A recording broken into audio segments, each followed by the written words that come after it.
علاقتكم هو ان دائما تشيد بها، دائما نكبر بها، واخا تشهرتي واخا يعني حياتك تبدلات، ولكن الزوجه ديالك بقات هي داك الثابت اللي دائما معاك.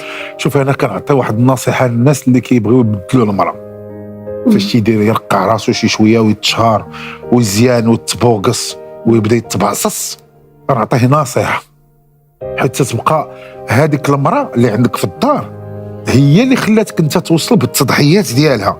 يعني كتحدد لك وتسيق لك وتقاد لك وتربي لك ولادك اللي صعاب وتحفظهم وتنوضهم بكري وكذا، كتبان هي شي شويه.